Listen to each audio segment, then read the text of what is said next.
Bapak, rekan-rekan muda dan adik-adikku yang terkasih, salam jumpa dalam Tuhan kita Yesus Kristus. Bersama saya Romo Raffi Murad CSSR dalam renungan hari Jumat setelah Rabu Abu. Mari kita awali permenungan kita ini dengan tanda kemenangan Kristus. Dalam nama Bapa dan Putra dan Roh Kudus. Amin.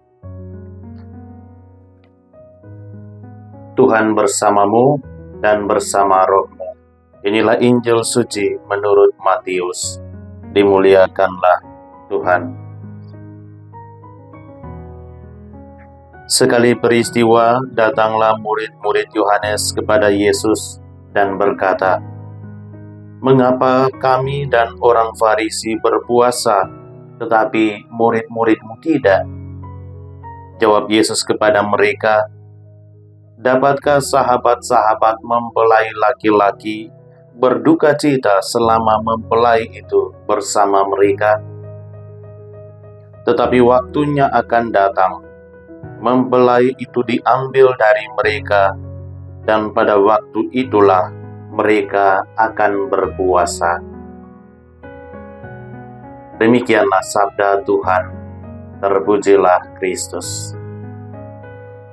Ibu, Bapak, rekan-rekan muda dan adik-adikku yang terkasih dalam Tuhan kita Yesus Kristus.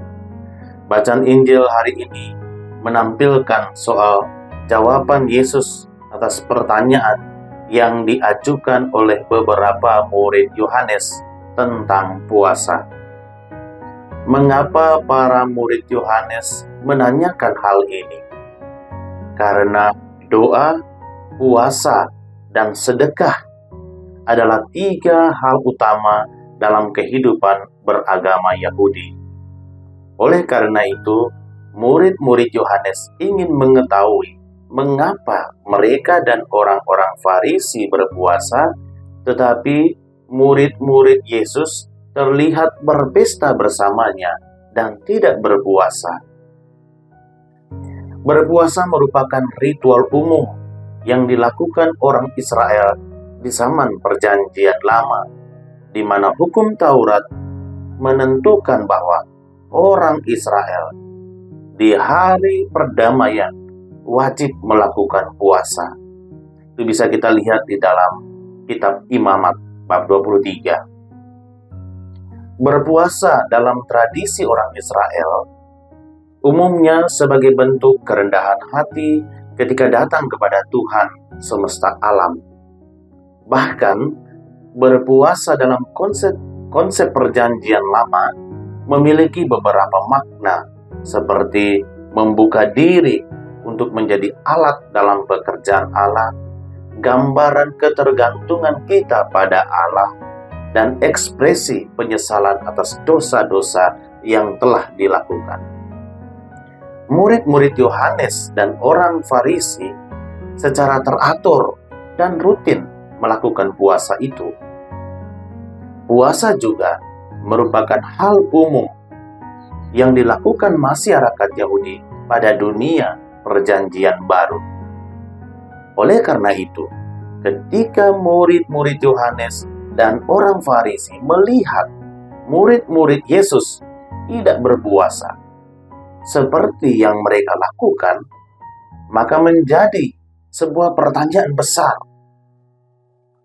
Pertanyaan itu kemudian diajukan oleh murid-murid Yohanes kepada Yesus dan juga kepada murid-muridnya, dan dijawab langsung juga oleh Yesus.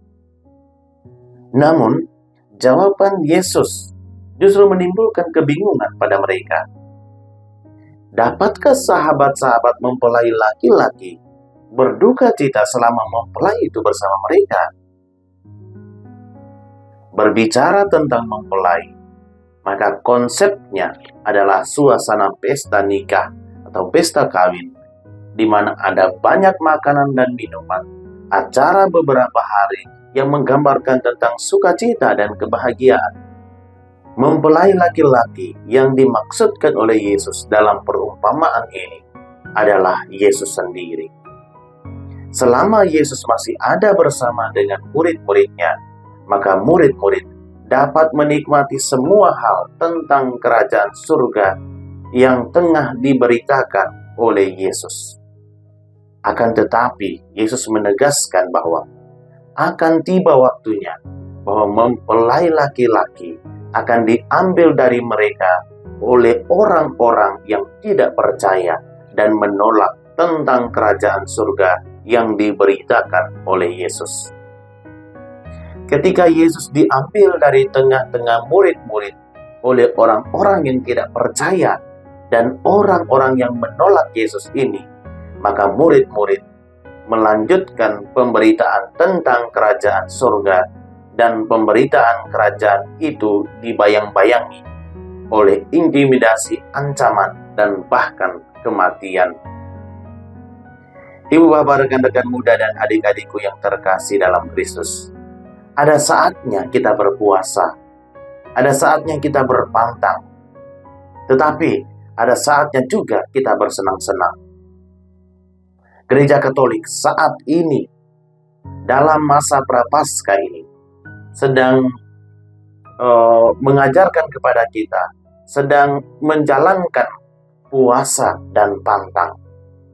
Maka saatnya kita juga untuk berpantang dan berpuasa. Ada banyak cara kita berpantang dan berpuasa. Yang dalam keadaan sehat fisik, puasa, makan, atau minum bisa menjadi pilihan. Namun, yang sedang sakit fisik, ada pilihan-pilihan lain untuk berpuasa. Kurangi marah, kurangi gadget, menambah waktu doa pribadi, menambah waktu membaca kitab suci, menambah waktu bersama keluarga, dan lain sebagainya. Semuanya dilakukan sebagai bentuk penyesalan atas dosa-dosa yang telah kita lakukan. Maka mari Bapak Ibu Saudara-saudariku, kita berjuang bersama-sama untuk memanfaatkan waktu tobat atau Prapaskah ini dengan sebaik-baiknya. Lakukanlah dengan senang hati dan tulus. Jangan dengan bersungut-sungut atau terpaksa.